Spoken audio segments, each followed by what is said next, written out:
മധുവിധു ഇന്ന് കാണാനിടയായി. OTT-യിൽ ഇറങ്ങിയിട്ട് 2-3 ദിവസമായി.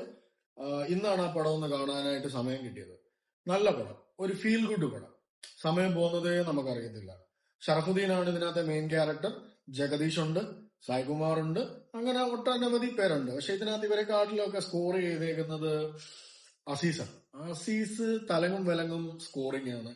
പിന്നെ ഷറഫുദ്ദീന്റെ ആ ഒരു ചാം, എനിക്ക് തോന്നുന്നു ആസിഫ് അലിയുടെയൊക്കെ ആ ഒരു ചാമിലോട്ട് ഷറഫുദ്ദീൻ അധികം വൈകാതെ എത്തിച്ചേരുമെന്ന് തോന്നുന്നു. കാരണം നമ്മള് ആസിഫ് അലിയുടെ പടം കാണുമെന്ന് പറയുമ്പോൾ നമ്മള് ആ ഒരു എന്താ പറയുന്നത്, ആ ഒരു ചാംനസ് ഉണ്ടല്ലോ, അത് ഷറഫുദ്ദീനും ആ ചാംനസ് വന്നിട്ടുണ്ട്.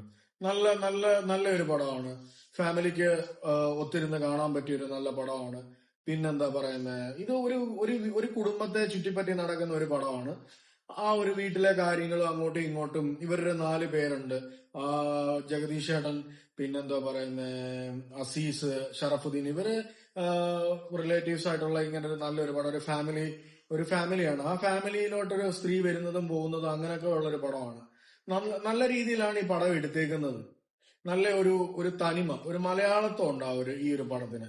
ഇത് തിയേറ്ററിൽ എങ്ങനെയായിരുന്നു ഈ പടം എന്ന് എനിക്കറിയില്ല. ഞാൻ തിയേറ്ററിലല്ല ഈ പടം കണ്ടത്, ഞാൻ OTT-യിലാണ് ഈ പടം കണ്ടത്.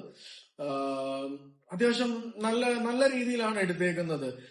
പാട്ടുകളാണെ പോലും കൃത്യമായിട്ട് എവിടെ വെക്കണോ അവിടെ തന്നെയാണ് പാട്ട് വെച്ചേക്കുന്നത്.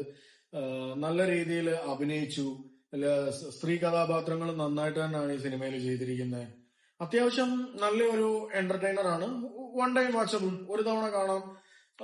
ചില ഭാഗങ്ങൾ നമ്മൾ പിന്നെ ഒന്ന് റിപ്പീറ്റഡ് ആയിട്ട് കാണേണ്ടതായിട്ട് ഇഷ്ടം തോന്നും. അത് ഡ്യൂ ടു ഷറഫുദ്ദീന്റെ ആ ഒരു ചാംനസ് പറഞ്ഞില്ല, അതിനുവേണ്ടി നമ്മൾ വീണ്ടും ആ ഒരു പോർഷനിലേക്ക് എത്താന്നേ ഉള്ളൂ.